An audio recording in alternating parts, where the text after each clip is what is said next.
સ્વાગત છે તમારું મારી ચેનલ પર। તો આજે આપણે ભાવિકનું અસાઇનમેન્ટ 11 કોમર્સ જેમાં આંકડાશાસ્ત્ર વિષયનું વિભાગ બીનું સોલ્યુશન જોવાના છીએ, જે તમને એક એક વાક્યમાં પૂછાવાના છે। 5 ક્વેશ્ચન આવવાના છે। પહેલો જ પ્રશ્ન છે કે મધ્યકની વ્યાખ્યા આપો। ચલો થોડો ઝૂમ કરી દઉં છું। મધ્યકની વ્યાખ્યા આપો। બધા જ અવલોકનોના સરવાળાને અવલોકનોના કુલ સંખ્યા વડે ભાગવાથી મળતી કિંમતને મધ્યક કહે છે, બરોબર। આનું તમે સૂત્ર પણ લખી શકો છો। સૂત્ર લખી એ સૂત્રને તમે સમજાવી શકો છો કે સિગ્મા FIXi ભાગ્યા n, બરોબર, જેને સાંકેતિક ભાષામાં x બાર વડે દર્શાવાય છે। ત્યારબાદ કીધું છે કે મધ્યક, મધ્યસ્થ અને બહુલક વચ્ચેનું આસાદિત સૂત્ર લખો। એકદમ ઇઝી। MO બરાબર 3m - 2x બાર, x બાર છે, બરોબર લાસ્ટમાં। ત્રીજો પ્રશ્ન, વર્ગ લંબાઈ શોધવાનું સૂત્ર જણાવો। તો વર્ગ લંબાઈ શોધવા વર્ગ લંબાઈને c વડે દર્શાવાય છે। c બરાબર માહિતીનો વિસ્તાર ભાગ્યા વર્ગોની સંખ્યા। ચોથો પ્રશ્ન, આકૃતિના પ્રકાર જણાવો। ખાલી પ્રકાર કીધું છે, તો એકમાપી આકૃતિ, દ્વિમાપી આકૃતિ અને ચિત્ર આકૃતિ, બરોબર। પાંચમો પ્રશ્ન, સમમિત આવૃત્તિ વિતરણ કોને કહેવામાં આવે છે? જે આવૃત્તિ વિતરણમાં અવલોકનો બહુલકના બંને બાજુ સમાન રીતે વિપરીત થયેલા હોય તેવા આવૃત્તિ વિતરણને સમમિત આવૃત્તિ વિતરણ કહે છે। એટલે કે બેલાકાર ઘંટાકાર આકાર સ્વરૂપે જે ફેલાયેલું હોય, જે તમને એક MCQ પણ આપેલો છે આનો, બરોબર, જેને સમમિત આવૃત્તિ વિતરણ કહેવામાં આવે છે। પાંચમું ચેપ્ટર જ્યારે ચાલુ થાય ત્યારે સમમિત અહીંથી જ ચાલુ થાય છે। છઠ્ઠો પ્રશ્ન છે કે અસમાન વર્ગ લંબાઈવાળા આવૃત્તિ વિતરણમાં કાર્લ પિયર્સનની પદ્ધતિથી મળતા વિષમાંતાંકના મૂલ્યનો વિસ્તાર જણાવો, બરોબર। તો વિસ્તાર છે એ -3 થી +3 હોય છે। સાતમો પ્રશ્ન આપણે જોઈએ કે કઈ પદ્ધતિથી મેળવેલ વિષમાંતાંકની કિંમત વધુ વિશ્વસનીય છે? ચલો આપણે ખાસ મહત્વનો પૂછાઈ શકે તો કાર્લ પિયર્સનની પદ્ધતિથી મેળવેલ વિષમાંતાંકની કિંમત વધુ વિશ્વસનીય છે। આઠમો પ્રશ્ન, એક ચલ માટે Q3 બરાબર 25.75 હોય તો P75 શોધો। તો અહીંયા આપણે સાદુરૂપ આપીએ તો Q3 બરાબર 25.75 માટે P75 બરાબર Q3 બરાબર P75, એટલે બંને સેમ જ થાય। નવમો પ્રશ્ન, ક્રમચય અને સંચય વચ્ચેના મુખ્ય તફાવત શું છે? તો ક્રમચય એટલે કે ગોઠવણી, જેમાં ક્રમનું મહત્વ છે, જ્યારે સંચય એટલે પસંદગી, જેમાં ક્રમની મહત્વ નથી હોતું। પહેલામાં પસંદગી, પહેલામાં ગોઠવણી। ક્રમચયને આપણે P વડે દર્શાવાય, સંચયને આપણે C વડે દર્શાવાય। ચલો ત્યારબાદ એક નાનકડો દાખલો આપેલો છે। NP3 બરાબર 210 હોય તો n ની કિંમત શોધો। એકદમ ઇઝી દાખલો છે, બરોબર। આપણે સૂત્ર યુઝ કરવાનું છે n ફેક્ટોરિયલ ભાગ્યા n - r ફેક્ટોરિયલ। હાલની જગ્યાએ આપણને 3 આપેલા છે, તો એની જગ્યાએ 3 મૂકીશું। પછી નીચે જે પદ છે એ પદને આપણે ઉપર પ્રમાણે વિસ્તૃત સ્વરૂપ આપીશું। એટલે n ફેક્ટોરિયલનું વિસ્તૃત સ્વરૂપ ક્યાં સુધી આપવાનું? જ્યાં સુધી નીચેનું પદ ના મળી જાય। તો n, n-1, n-2, n-3 factorial. ચલો નીચે પણ n-3 ફેક્ટોરિયલ આવ્યું, ઉપર પણ n-3 ફેક્ટોરિયલ આવ્યું, તો બંને ઉડાડી દઈએ, આગળ વધીએ। ચલો ઉપર વધ્યા હવે n-1, n-2 બરાબર 210। હવે બંને પદને આપણે સરખા કરવાના છે, બરોબર। તો 210નું સાદુરૂપ આપણે આપવું છે, તો 7 × 6 × 5 કરીએ તો 210 આવી જાય। આ વિસ્તૃત રૂપ આપ્યું 210નું, બરોબર। આ પણ એકદમ ઇઝી દાખલો છે। હવે બંને પદને એક જેવા સરખાવા છે, ડાબી બાજુનું પદ અને જમણી બાજુનું પદ।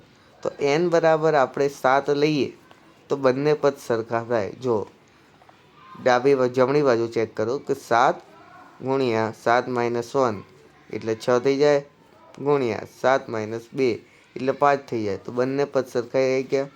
તો n બરાબર કેટલા આવ્યા? 7।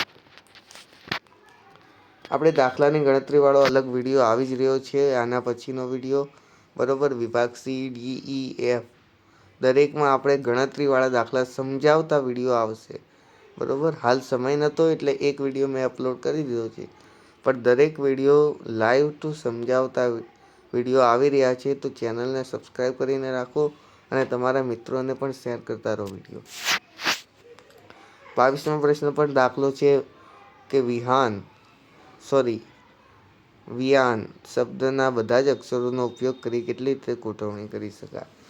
સેમ વસ્તુ આપણે 6.1માં કર્યું હતું, બરાબર. પહેલાં તો વિહાનમાં ટોટલ અક્ષર કેટલા છે? તો 5 છે. ને રિપીટ થતા અક્ષર કેટલા છે? તો 2. તો ટોટલ અક્ષર ભાગ્યા રિપીટ થતા અક્ષરનું ફેક્ટોરિયલ કરવાનું છે. તો 5નું ફેક્ટોરિયલ 120, રિપીટ થતા 2નું ફેક્ટોરિયલ 2, 120 ભાગ્યા 2 એટલે 60. 12મો પ્રશ્ન, જ્યારે ખુલ્લા છેડાવાળા આવૃત્તિ વિતરણ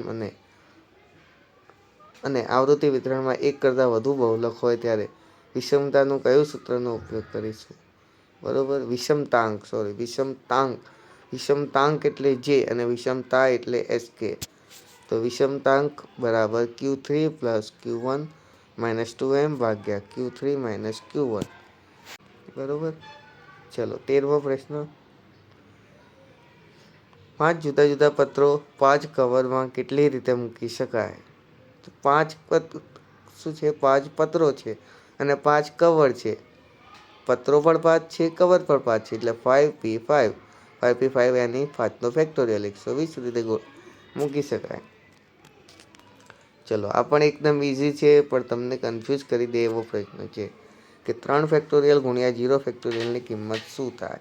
જો હવે ઘણા લોકો શું કરશે, ડાયરેક્ટ 0 આવ્યો એટલે કે કોઈ પણ સંખ્યાનો 0 વડે ગુણાકાર કરીએ તો જવાબ 0 આવે એમ કરીને 0 મૂકી દે.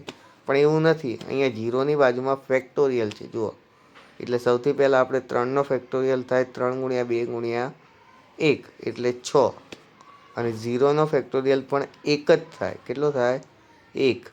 એટલે 6 × 1 બરાબર 6. 6 એકા 6. જવાબ આવશે 6. 0 નહીં આવે. 0નો ફેક્ટોરિયલ 1 થાય. 15મો પ્રશ્ન, NPR અને NCR વચ્ચે સંબંધ દર્શાવતું સૂત્ર લખો. સિમ્પલ. બંને સંબંધ દર્શાવતું સૂત્ર NCR બરાબર NPR ભાગ્યા R ફેક્ટોરિયલ. ચલો ફરીથી આગળ જેવો એક દાખલો આવ્યો છે. ટ્યુઝડે શબ્દના બધા જ અક્ષરોથી મળતી નવી કેટલી ગોઠવણી કરી શકાય? ચલો પહેલાં તો આપણે શબ્દોની ગણતરી કરીએ. ટ્યુઝડેમાં કુલ ટોટલ શબ્દ કેટલા છે? 7. કોઈ બી શબ્દ રિપીટ નથી થતો, તો શબ્દ છે 7 અને આપણે ગોઠવણી કરવાની છે. એટલે આપણી પાસે સીટ પણ છે 7, એટલે જગ્યા પણ છે 7. 7 જગ્યામાં 7 લોકોને બેસાડવાના છે. એ રીતે એક્ઝામ્પલ બનાવીએ. 7 જગ્યા છે, 7 લોકોને બેસાડવાના, એટલે 7p7 એટલે 7નો ફેક્ટોરિયલ. 7નો ફેક્ટોરિયલ થાય 50 ને 40 એટલે 5040. 1 માઇનસ કરીએ જો આપેલી સંખ્યા હોય તો 5039 થઈ જશે. પણ ત્યાં સુધી પણ તમે ગણશો તો બી આન્સર સાચું જ કહેવાશે, 5040. ચલો 17મો પ્રશ્ન, નાશવંત નિદર્શનું ઉદાહરણ આપો. તો ઇલેક્ટ્રિકલ બલ્બના આયુષ્યની તપાસ અને નાશવંત નિદર્શનનું ઉદાહરણ છે. ઇલેક્ટ્રિક બલ્બ યાદ રાખવાનું, ઇલેક્ટ્રિક બલ્બ. 18મો પ્રશ્ન, સૌથી વધુ પ્રચલિત યાદચ્છિક સંખ્યાનું કોષ્ટક કયું છે? તો સૌથી વધુ પ્રચલિત યાદચ્છિક સંખ્યાનું કોષ્ટક LHC ટિપેટનું છે. ચલો આ પણ એક MCQમાં આનો ક્વેશ્ચન આવી ગયો. LHC ટિપેટનું. 19મો પ્રશ્ન, પૂર્ણાંક રહિત નિદર્શ એટલે શું? તો સમષ્ટિમાંથી નિદર્શ કરતા નિદર્શના દરેક એકમની પસંદગી તેની અગાઉ પસંદ કરેલ એકમને સમષ્ટિમાં પરત કર્યા સિવાય કરવામાં આવે તો તેને પૂરવણી રહિત નિદર્શ તરીકે ઓળખવામાં આવે છે. છેલ્લો પ્રશ્ન છે કે કઈ તપાસમાં વધુ ભૂલો થાય છે? તો સમષ્ટિની તપાસમાં વધુ ભૂલો થવાની શક્યતા રહેલી છે. બરોબર. ચલો વિભાગ C નેક્સ્ટ વિડીયો લગભગ અપલોડ થઈ જ ગયો છે. નહીં થયો હોય તો થઈ જશે. વિભાગ D, E, F અને અકાઉન્ટના પણ બધા જ વિભાગનું સોલ્યુશન ચાલુ જ છે. અકાઉન્ટ છે, પછી ઇકો છે, BA છે, ઇંગ્લિશનો પણ એક વિડીયો આવી જશે ટૂંક સમયમાં. બરાબર. અને SPCCનો પણ વિભાગ A, B, C, D દરેક જેટલું પણ સોલ્યુશન હશે દરેકનો વિડીયો શોર્ટ ટાઈમમાં આવી જશે.